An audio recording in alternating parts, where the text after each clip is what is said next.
प्यारे बच्चों, welcome to Brihan Mumbai महानगर पालिका शिक्षण विभाग MCGM वर्चुअल क्लासरूम में आप तमाम का बहुत बहुत इस्तकबाल है।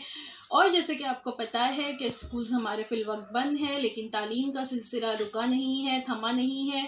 और जो है हम आपके सामने रोज़ बरोज़ जो है नए नए लेक्चर्स के साथ जो है हाजिर होते हैं। तो वैसे ही आज का हमारा एक नया इंटरेस्टिंग सेशन लेकर हम आए हैं आपके साथ, और मैं हूं आपकी मौलमा शेख ज़रीन सबा। तो चलिए शुरुआत करते हैं हमारे आज के सेशन की। और यहाँ पर आज हम देख रहे हैं आपका टॉपिक जानदारों की दुनिया पार्ट 2। पिछला पार्ट 1 हम इससे पहले देख चुके हैं, है ना। सबक का पहला हिस्सा हम देख चुके हैं। जमात चशम स्टैंडर्ड 6, मजमून है हमारा साइंस, और मैं हूँ आपकी मौलमा ज़रीन सबा फ्रॉम MCGM वर्चुअल क्लासरूम। तो बच्चों, इस तरह के और भी बहुत सारे वीडियोस जो है मेरे YouTube चैनल पर दस्तयाब है, तो प्लीज़ सब्सक्राइब करना ना भूलें ताकि आपको तमाम वीडियोस जो है वक्त ब वक्त मिलते रहें। तो चलिए देखते हैं हमारा आज का टॉपिक जानदारों की दुनिया यानी लिविंग वर्ल्ड। पिछले सबक में आपको याद होगा कि हम देख चुके थे जानदारों की खुसूसियात, है ना, कैरेक्टरिस्टिक्स ऑफ लिविंग थिंग्स। और पहले हम देखते हैं, इयादा कर लेते हैं यानी रिवाइज कर लेते हैं कि हमने पिछले चैप्टर में क्या देखा था, पिछले वीडियो में क्या था, क्योंकि आगे का हिस्सा उसी से कनेक्टेड। तो बच्चों, हम इससे पहले देख चुके हैं कि जानदारों की सबसे अहम खुसूसियत है नशोनुमा। हमने देखे थे कि जिस तरह से जानदारों में हरकत होती है, जान मौजूद होती है, उसी तरह से जानदारों में नशोनुमा का अमल होता है। गैर जानदार अशिया में ये अमल नहीं होता। जानदार जो होते हैं इनमें नशोनुमा का अमल होता है, और मुख्तलिफ मराहिल जो है तय करते करते करते इंसान फिर बुढ़ापे की दहलीज तक पहुँच जाता है।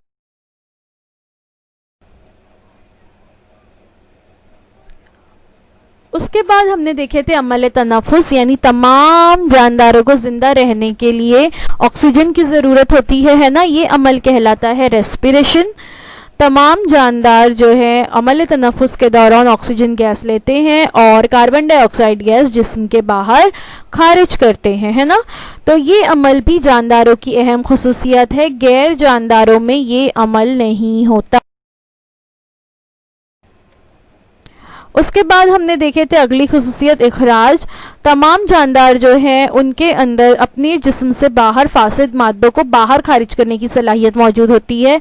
जानदारों को जिस तरह से नशोनुमा की ज़रूरत है, बिल्कुल उसी तरह से नशोनुमा के लिए तवानाई हासिल करने की ज़रूरत होती है। और तवानाई जो है हमें खाने से मिलती है ना, मुख्तलिफ़ किस्म के ग़िज़ाई मादे हम खाते हैं, उससे हमें तवानाई मिलती है। तो तवानाई मिलने के बाद कुछ ग़िज़ाई मादे का जो है जिस्म में तहलील होती है, मुख्तलिफ अमल होता है। उसके बाद कुछ बेकार मादे बच जाते हैं जिनकी हमारे जिस्म को ज़रूरत नहीं होती। तो ये बेकार मादे जिस्म से बाहर खारिज कर दिए जाते हैं। तो इसे जो है इखराज का अमल कहते हैं। ये अमल भी सिर्फ़ और सिर्फ जानदारों में होता है, बेजान अशिया में नहीं होता। इतना हम लास्ट टाइम पढ़ चुके थे। आज देखते हैं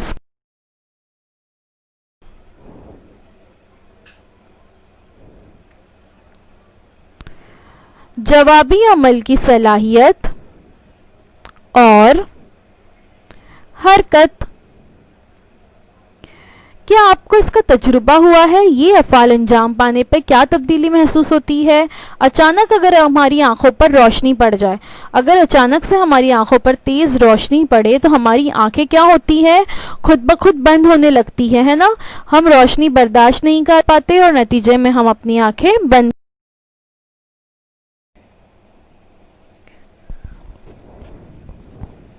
क्या होगा अगर हम छुई मुई के पौधे को हाथ लगाएं? कभी आप लोगों ने इस तरह से छुई मुई के पत्ते को हाथ लगाया है? छुई मुई के पत्ते को हाथ लगाने पर इस तरह से उसकी पत्तियां खुद ब खुद बंद होना शुरू हो जाती हैं। तो ये बड़ा ही खूबसूरत है। बचपन में तो हम बहुत खेला करते थे इस तरह से, छुई मुई के पौधों को बार बार हाथ लगाते थे और पत्तियां जो है बंद होना शुरू हो जाती थी। तो कभी सोचा है कि ऐसा क्यों होता है?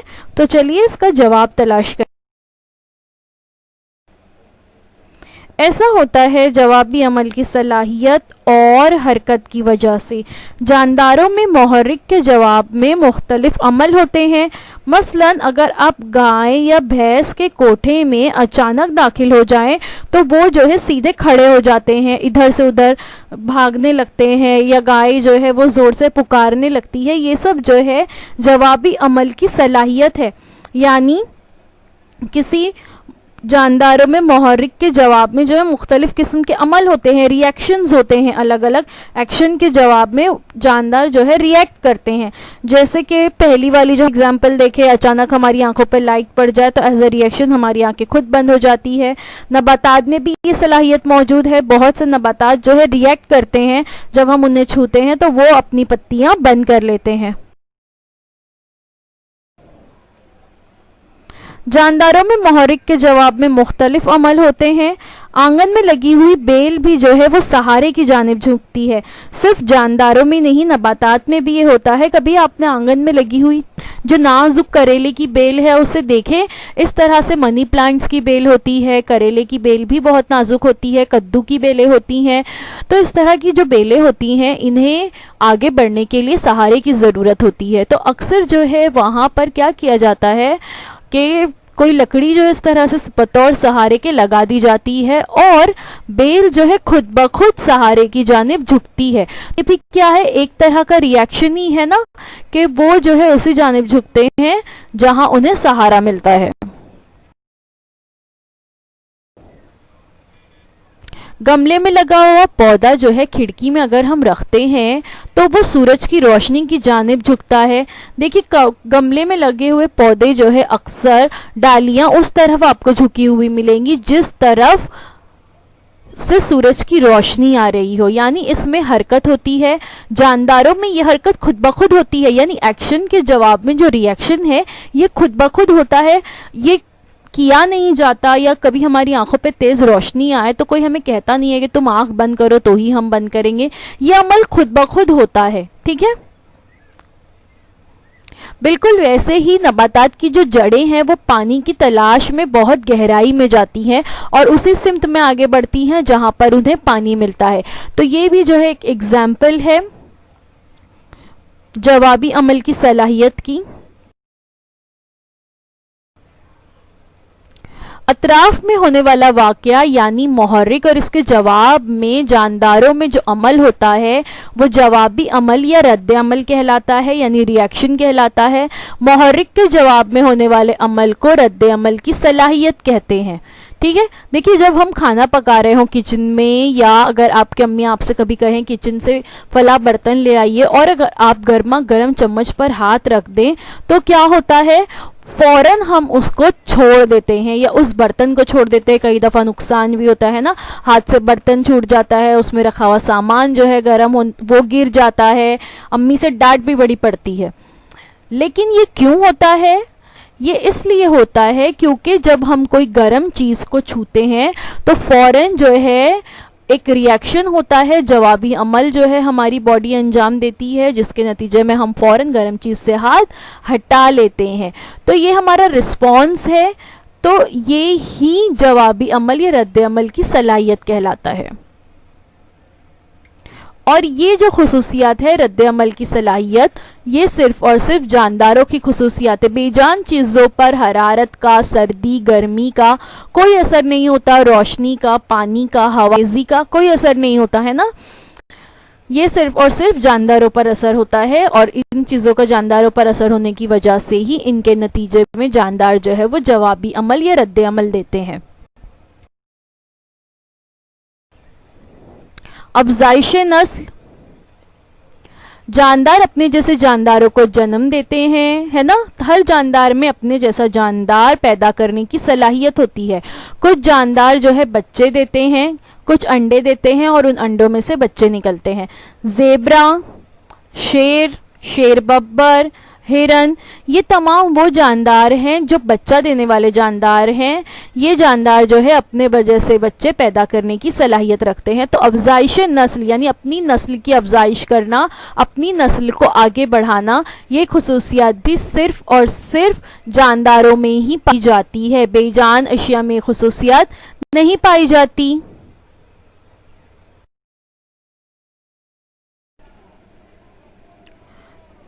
कुछ जानदार बच्चे देते हैं, कुछ जानदार अंडे देते हैं। अभी हमने देखे ना बच्चा देने वाले जानदार हैवानात कौन से हैं। कुछ हैवानात ऐसे हैं जो अंडे देते हैं और फिर उन अंडों से छोटे छोटे बच्चे बाहर निकलते हैं, जैसे कि सांप, है ना।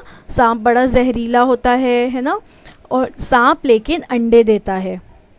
और आपको पता है मछलियाँ भी अंडे देती है ना। चौंकाने वाली बात, मछलियाँ जो होती है वो पानी में अपने अंडे देती है और फिर उस अंडों से छोटी छोटी मछलियाँ बाहर निकलती हैं।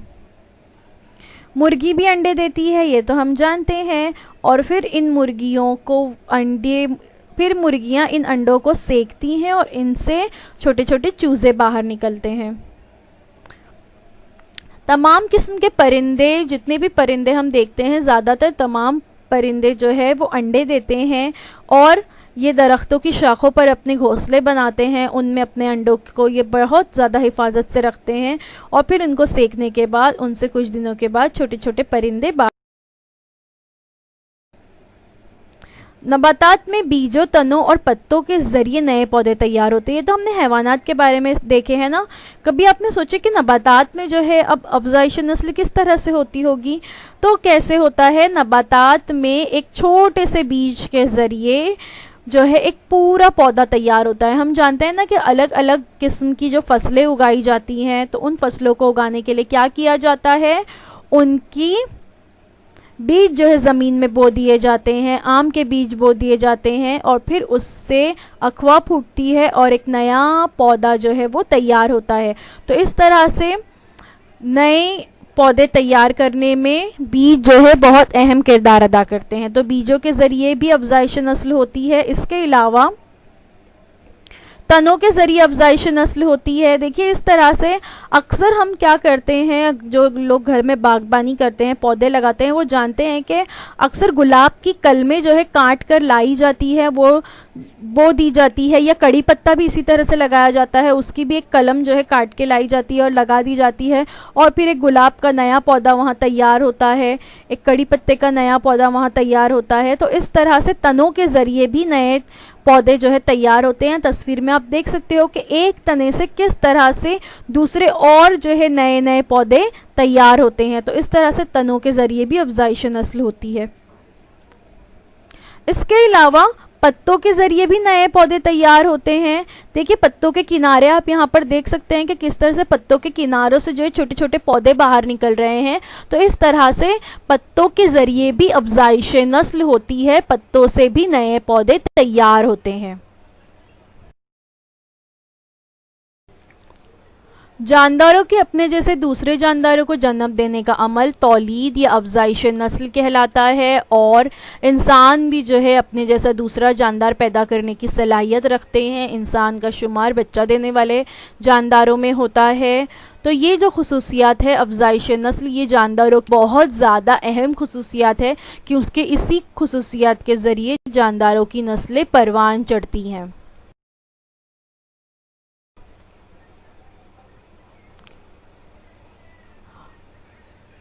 मुकर्ररा अरसे हयात तमाम जानदारों की एक मुकर्ररा अरसे हयात है। अरसा यानी वक्फा, हयात यानी ज़िंदगी, मुकर्ररा यानी तयशुदा, यानी हर इंसान, हर जानदार का अरसे हयात मुकर्ररा है, तयशुदा है और उसी के मुताबिक जो है उनका पूरा लाइफ साइकिल चलता है। ज़िंदगी के एक दौरान एक ख़ास मरहले पर जानदार अफजाइश नस्ल का फ़ेल अंजाम देते हैं, है ना। अभी हमने देखे अफजाइश नस्ल किससे कहते हैं। वक्त के साथ साथ जानदारों के तमाम आज़ा कमज़ोर होते जाते हैं और एक ख़ास अरसे के बाद उनका अरसे हयात ख़त्म हो जाता है और फिर उनकी मौत वाक़ई हो जाती है। देखिए यहाँ पर एक मुर्गी का अरसे हयात बताया गया है कि मुर्गी जो होती है वो हमने देखे ना कि वो अंडे देती है, उसका शुमार अंडा देने वाले हैवानात में होता है, और फिर उन अंडों को वो सेकती है, जिसमें से कम 3 हफ्ते बाद क्या होता है, चिकन बाहर निकलता है, चूज़े बाहर निकलते हैं, और फिर तकरीबन 3 महीने बाद वो चूज़े बड़े होकर एक बालिग मुर्गी की शक्ल इख्तियार कर लेते हैं। अब उसके बाद फिर ये फेल चलता रहता है कि फिर वो दोबारा अंडे देती है, फिर उसमें से चूज़े निकलते हैं और वो मुर्गियाँ बड़ी होती जाती हैं। धीरे धीरे एक वक्त ऐसा होता है कि मुर्गी जो है उसके आज़ा कमज़ोर होते जाते हैं, वो अंडा देने की सलाहियत उसकी ख़त्म हो जाती है, और फिर कुछ अरसे बाद मुर्गी की मौत भी वाक़ हो जाती है। तो मुर्गी का जो लाइफ स्पैन है वो कितना है, 8 साल है। मुर्गियाँ तकरीबन 8 साल ज़िंदा रहती है। ज़रूरी नहीं हर मुर्गी 8 साल ही ज़िंदा रहे, क्योंकि ज़िंदगी और मौत तो सिर्फ़ और सिर्फ अल्लाह ताला के हाथ में है। हम नहीं जानते कि कब किसका मौत का वक्त करीब आ जाए और वो अपने मुकर्ररा अरसे हयात से पहले ही चला जाए, है ना। तो ये तो सिर्फ अल्लाह ताला बेहतर जान इसकी मौत कब वाक़ होगी, लेकिन एक अंदाज़ा है कि मुर्गियाँ तकरीबन 8 साल तक ज़िंदा रहती हैं।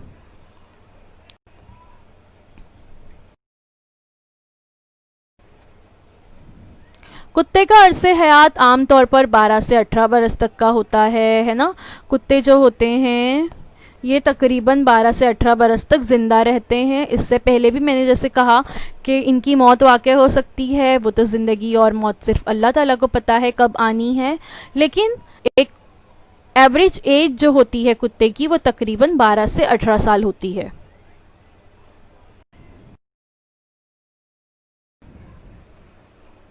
जबकि शुतुरमुर्ग जो होते हैं तकरीबन वो 50 बरस तक ज़िंदा रहते हैं, 50 साल ज़िंदा रहते हैं शुतुरमुर्ग। कैसे दिखाई देते हैं, देखिए ऐसे होते हैं शुतुरमुर्ग, ऑस्ट्रिच जिसे कहते हैं। ऊंची लंबी गर्दन होती है, लंबे लंबे पैर होते हैं। शुतुरमुर्ग का शुमार जो है सबसे ज़्यादा तेज़ रफ्तार जानदारों में होता है। शुतुरमुर्ग जो होते हैं वो बहुत तेज़ी से दौड़ते हैं, ठीक है। तो तेज़ रफ्तार जानवरों में भी इनका शुमार होता है, और इनका अरसे हयात कितना है, 50 साल। मुख्तलिफ नबातात और हैवानात के अरसे हयात मुख्तलिफ होते हैं। बिल्कुल जैसे हैवानात का अरसे हयात है, बिल्कुल वैसे ही नबातात का भी अरसे हयात होता है। नबातात में से पत्तियां बाहर निकलती हैं, फूल बाहर निकलते हैं। कुछ अरसे बाद नबातात जो है वो बहुत कमज़ोर हो जाते हैं, उनकी शाखें टूट के गिरने लगती है, और फिर एक वक्त ऐसा भी आता है कि वो सूख कर पूरी तरह से मुरझा जाते हैं, और हम कहते हैं कि ये पौधा सूख गया, ये पौधा जल गया। इस तरह के अल्फाज भी इस्तेमाल किए जाते हैं। दरअसल उसका अरसे हयात ख़त्म हो चुका होता है, और जिस तरह से हमें मौत वाक़ होती है बिल्कुल वैसे ही नबातात को भी मौत वाक़ होती है, नबातात भी ख़त्म हो जाते हैं। देखिए नबातात यहाँ पे बीन प्लांट का बताया गया कि किस तरह से उसमें से अखवा से नन्हा सा पौधा बाहर निकलता है, फिर उस पर फूल लगते हैं, फल लगते हैं। इसके फल क्या है, बीन्स है, फलियां हैं। फिर कुछ अरसे बाद फलियां तोड़ ली जाती है, और वो जो उसका पौधा है वो मुरझा जाता है, क्योंकि उसका काम ख़त्म हो गया ना, फली देने का काम था वो ख़त्म हो गया, बीन्स आ गए, फिर वो पौधा मुरझा जाएगा और उसका दौरे हयात ख़त्म हो जाता है। तो इस तरह से तमाम जानदार, चाहे इंसान हो, हैवान हो, नबातात को, सबको एक ना एक दिन मरना है।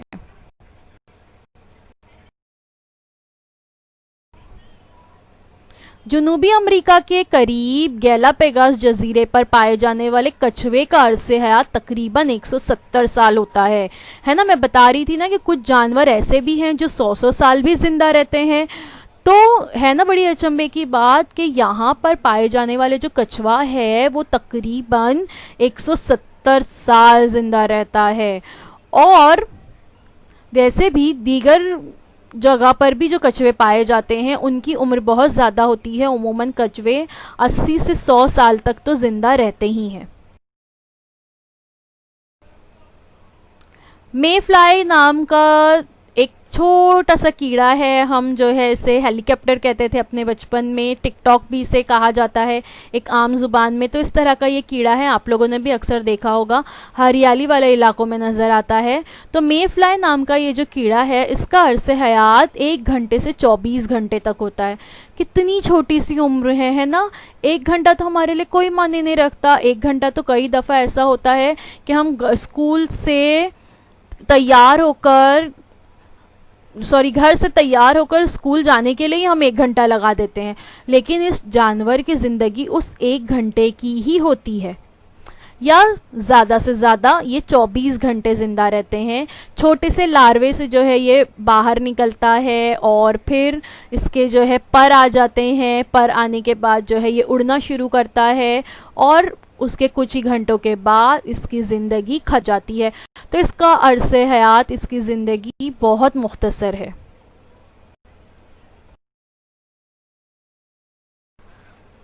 अब हमने ये तो देख लिए कि जानदारों की क्या क्या खुसूसियात है, लेकिन आपके दिमाग में ये सवाल भी आ रहा होगा कि जानदार हकीकत में कैसे हैं, वो किस तरह बने हैं या किस शय से बने हुए हैं।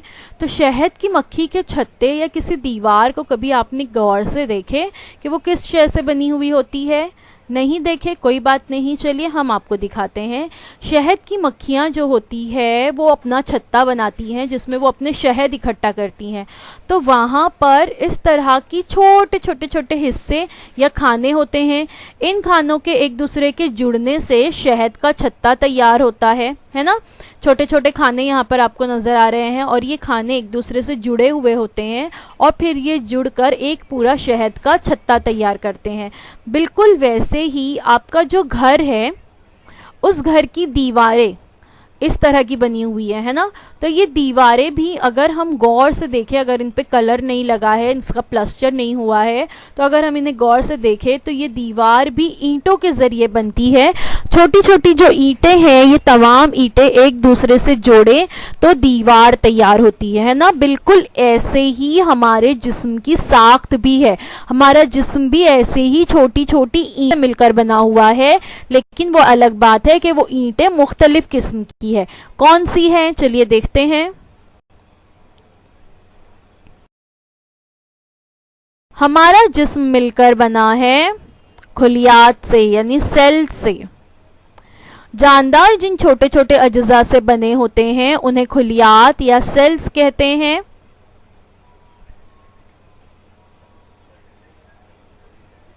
देखिए सेल जो होता है उसकी साख्त कुछ इस तरीके से होती है, तस्वीर में आप देख सकते हो।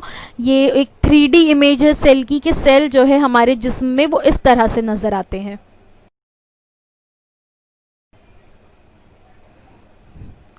Cells that are similar to each other and do the same job are grouped together to form tissues। एक जैसे खुलियात से मिलकर टिश्यूज बनते हैं। देखिए खुलियात जो होते हैं या एक खुलिया जो होता है इसकी अंदरूनी साख्त जो है यहाँ पर बताई गई वो इस तरह से जो है इसकी खुलिये की अंदरूनी साख्त होती है। और खुलिया जो है हमारे जिस्म की सबसे छोटी इकाई है। जैसे ईंटों से मिलकर पूरी दीवार बनती है, बिल्कुल ऐसे ही ऐसे छोटे छोटे खुलियात से मिलकर हमारा पूरा जिस्म बना हुआ है। खुलियात से मिलकर टिश्यूज बनते हैं यानी नसीज जिसे कहते हैं, और फिर नसीजों से मिलकर हमारे उज़लात बनते हैं और फिर उज़लात से मिलकर हमारा पूरा जिस्म बना। देखिए यहाँ पे बताया गया अलग अलग किस्म के खुलियात हमारे जिस्म में मौजूद है। लिवर सेल्स अलग होते हैं, बोन सेल्स हड्डी के खुलियात अलग होते हैं, ब्रेन सेल्स दिमाग के खुलियात अलग हैं, ब्लड सेल्स अलग हैं, खून में जो खुलियात होते हैं वो अलग होते हैं, मसल सेल्स जो है अलग होते हैं। तो अलग अलग किस्म के खुलियात से मिलकर नसीजें बनती है, टिश्यूज़ बनते हैं, टिश्यूज़ से मिलकर ऑर्गन्स बनते हैं, ऑर्गन से ऑर्गन सिस्टम बनते हैं और फिर उससे हमारा पूरा जिस्म बनता है। अब देखते हैं यकखुल्वी जानदार। कुछ जानदार ऐसे होते हैं जिनमें सिर्फ और सिर्फ एक ही खुलिया पाया जाता है। कुछ जानदार जो है एक ही खुलिये से बने होते हैं, उन्हें यकखुल्वी जानदार कहते हैं। जैसे अमीबा, तस्वीर जो आप देख रहे हो ये अमीबा की तस्वीर है। अमीबा जो है ये एक तरह का खुर्दबीनी जानदार है। और पैरामेशियम भी जो है एक तरह के खुर्दबीनी जानदार है। ये जानदार जो है हमें अपनी सादी आंखों से नज़र नहीं आते क्योंकि ये इंतहाई ज़्यादा छोटे होते हैं। इन्हें देखने के लिए खुर्दबीन का इस्तेमाल करना पड़ता है, माइक्रोस्कोप का इस्तेमाल किया जाता है, इसलिए इन्हें खुर्दबीनी जानदार कहते हैं। तो अमीबा और पैरामेशियम का शुमार खूर्दबीनी जानदारों में होता है। ये जानदार जो है सिर्फ और सिर्फ एक खुलिये से मिलकर बने हैं, सिर्फ एक सेल इनमें मौजूद होता है, इसीलिए इन्हें यूनिसेल्यूलर कहते हैं। यूनिसेल्यूलर ऑर्गेनिजम्स यानी एक खुलवी जानदार इन्हें कहा जाता है। जबकि कुछ जानदार ऐसे हैं जो बेशुमार खुलियात से मिलकर बने हुए हैं, इन्हें कहा जाता है कसीर खुलवी जानदार यानी मल्टी सेल्यूलर ऑर्गेनिजम्स। कुछ जानदार कई खुलियात से मिलकर बने होते हैं, उन्हें कसीर खुलवी जानदार कहते हैं, जिनमें शुमार होता है इंसानों का। तमाम किस्म के इंसान, जैसे मैंने अभी बताया ना, इंसानों में तो कई किस्म के खुलियात होते हैं। ब्रेन सेल्स अलग है, बोन सेल्स अलग है, ब्लड सेल्स अलग है, तो तमाम किस्म के खुलियात से मिलकर इंसान बने हैं, इसलिए इनका शुमार कसीर खुलवी जानदारों में होता है। इसके अलावा तमाम किस्म के हैवानात, बंदर हो, शेर हो, चीता हो, भालू हो, जंगली जानवर हो या पालतू जानवर हो, पानी में रहने वाले जानदार हो या हवा में उड़ने वाले जानदार हो या फिर रेंगने वाले जानदार हो, ये तमाम कसीर खुलवी जानदार हैं, क्योंकि ये बहुत सारे खुलियात से मिलकर बने हैं। बिल्कुल ही नबातात का शुमार भी कसीर खुलवी जानदार में होता है। नबातात भी बहुत सारे खुलियात से मिलकर बने। देखिए, ऑर्गेनिजम्स दो तरह के होते हैं, यूनिसेल्यूलर यानी एक खुलवी जानदार, मल्टी सेल्यूलर यानी कसीर खुलवी। Organisms that only have a single cell, जिनमें सिर्फ एक ही सेल होता है, अमीबा, बैक्टीरिया, पैरामेशियम, तमाम किस्म के बैक्टीरिया और वायरसेस, ये तमाम जो है यकखुलवी जानदार है। आजकल जिस कोरोना वायरस का नाम हम सुन रहे हैं ना, जिसने हम सबकी नींदें उड़ा कर रख दी है, जिसकी वजह से आपकी स्कूल्स बंद है और आप ये लाइव मेरा लेक्चर देख रहे हैं घर बैठकर, तो ये कोरोना वायरस भी एक तरह का यूनिसेल्यूलर ऑर्गेनिज्म है, यानी एक तरह का यकखुलवी जानदार है। और ये जानदार जो होता है ये सतह पर भी जिंदा रहता है, हमारे जिस्म में जाने के बाद भी ये वायरस जो है जिंदा रहता है। एक तरह का खुर्दबीनी जानदार है और यकखुलवी जानदार है। और multi cellular organism consisting of many cells, जिसमें बहुत सारे खुलियात मौजूद होते हैं, जैसे एनिमल्स और प्लांट्स हमने अभी देखे।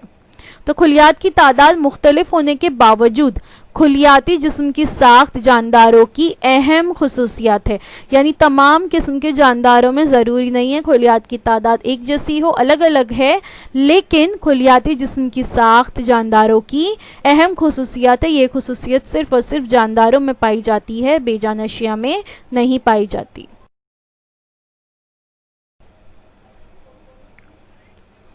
आपको पता है कौमी महकमा नबाती सर्वे सन 1890 में ये बनाया गया और कौमी महकमा हैवानी सर्वे सन 1916 में बनाया गया। आज़ादाना तौर पर भारत के मुख्तलिफ हिस्सों की नबातात और हैवानात का सर्वे और हिफाजत का काम करते हैं। हमें भी अगर अपने अतराफ व अकनाफ में कोई नया पौधा या हैवान नज़र आए तो हमें इस इदारे से रब्त पैदा करके इनकी मालूमात हम हासिल कर सकते हैं।